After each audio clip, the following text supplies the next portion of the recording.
हिमाचलियत के लिए चुनाव हुआ तो हिमाचलियत को आगे बढ़ाने के लिए घोषणाओं का पिटारा भी खूब खोला गया।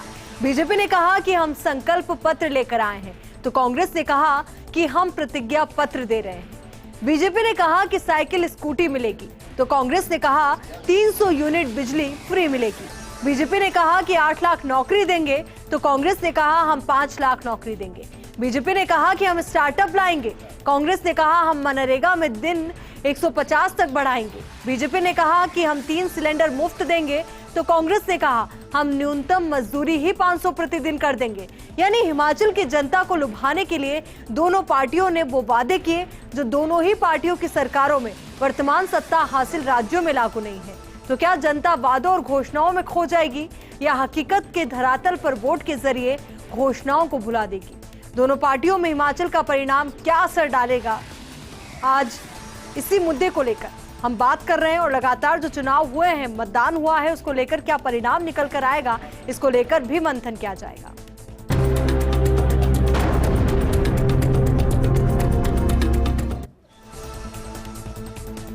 हिमाचल प्रदेश में विधानसभा चुनाव को लेकर मतदान संपन्न हो गए हैं। हिमाचल का सरताज कौन होगा, ये तो 8 दिसंबर को नतीजा आने पर ही साफ होगा। लेकिन हम आपको शिमला के रोथनी कासल के बारे में बताने जा रहे हैं, जहां देश की सबसे पुरानी पार्टी की स्थापना हुई थी।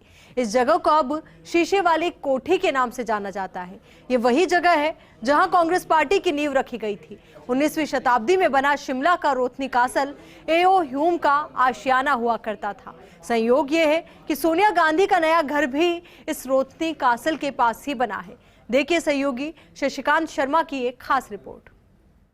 आप सभी को मालूम है कि कांग्रेस की स्थापना ब्रिटिश शासनकाल में हुई थी। इस पार्टी की स्थापना करने वाले थे एक ब्रिटिशर जिनका नाम था एओ ह्यूम। वो एक आईसीएस अधिकारी थे और उस समय की ब्रिटिश सरकार में इटावा से तबादला होकर वो शिमला आए थे। शिमला आने के बाद वो यहाँ रहे और उन्होंने कांग्रेस पार्टी की स्थापना इस उद्देश्य से की कि देश में गरीब लोगों की आवाज उठाने के लिए ये पार्टी आगे आए, और इसी उद्देश्य के साथ एओ ह्यूम लगातार काम करते रहे। आज़ादी के बाद जब फिर से देश आगे बढ़ा तो कांग्रेस का अस्तित्व बरकरार रहा और कहा गया पहले कि कांग्रेस को बंद कर दिया जाए। महात्मा गांधी चाहते थे कि कांग्रेस पार्टी को अब बंद कर दिया जाए और एक नए राजनीतिक दल का उदय भारत में किया जाए, लेकिन उसके बावजूद राजनेताओं ने कहा कि नहीं, कांग्रेस ने क्योंकि गरीबों की मदद की है, वो एक जुड़ी हुई पार्टी, आज़ादी के संघर्ष में उसने योगदान दिया है, तो कांग्रेस के नाम से ही इस पार्टी के अस्तित्व को बरकरार रखा जाए। जिस भवन को आप मेरे पीछे देख रहे हैं, जिस इमारत को आप मेरे पीछे देख रहे हैं, यह वो ऐतिहासिक इमारत है जिसमें एओ ह्यूम रहा करते थे। और इस भवन में रहते हुए ही उन्होंने 1886 में कांग्रेस की स्थापना की। कांग्रेस की जब स्थापना हुई उस समय एक सहयोगी के तौर पर एक बंगाली ने उनका साथ दिया था, जो कि इतिहास में जिनका नाम दर्ज है WC बनर्जी। WC बनर्जी कलकत्ता के रहने वाले थे और एओ ह्यूम के साथ उनकी अच्छी दोस्ती थी। तो एओ ह्यूम ने इस भवन में रहते हुए कांग्रेस की स्थापना की थी। कांग्रेस का जन्म इस भवन से हुआ था, इस इमारत से हुआ था। और आज देश में उस कांग्रेस जो 1886 में एक तरह से आप कहें यहाँ से अवतरित हुई, आज एक ऐसे कड़े संघर्ष के दौर से गुजर रही है जिसके हम सब साक्षी हैं।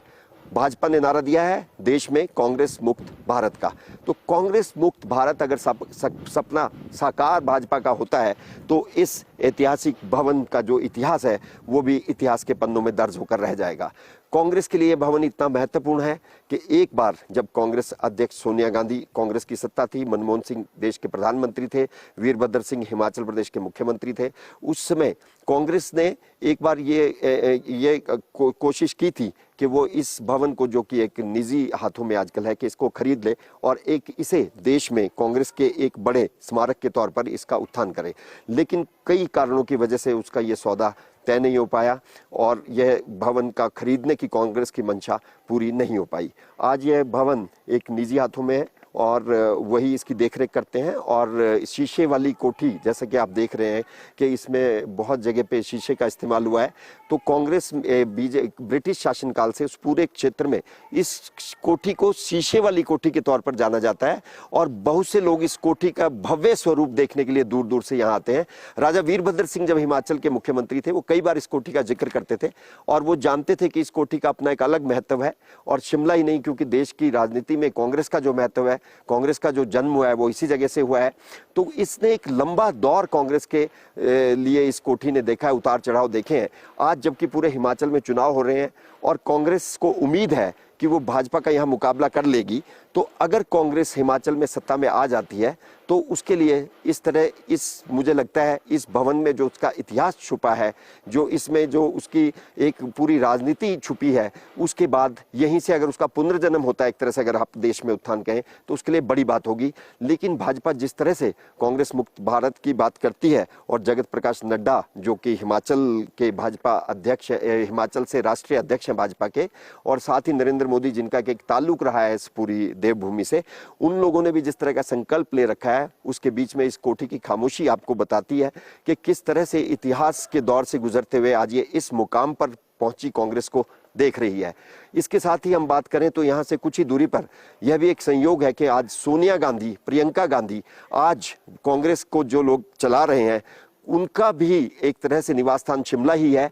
उन्होंने भी अपना घर शिमला से 10 किलोमीटर की दूरी पर छराबड़ा में बनाया है और वो यहाँ पर रह रही हैं और एक तरह से उनकी इच्छा है कि कभी वो इस कोठी को कांग्रेस के लिए ले सकें और कांग्रेस का एक स्मारक इसमें बना सकें।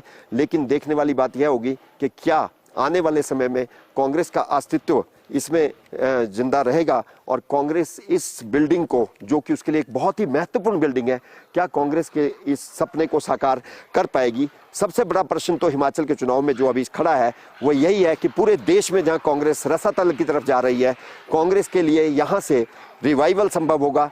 क्या रिवाइवल ऑफ कांग्रेस हिमाचल से शुरू होगा, उस भूमि से शुरू होगा जहां कभी ब्रिटिश शासनकाल में इस ऐतिहासिक पार्टी की स्थापना हुई थी। कैमरामैन गौरव के साथ शशिकांत शर्मा, भारत 24 शिमला।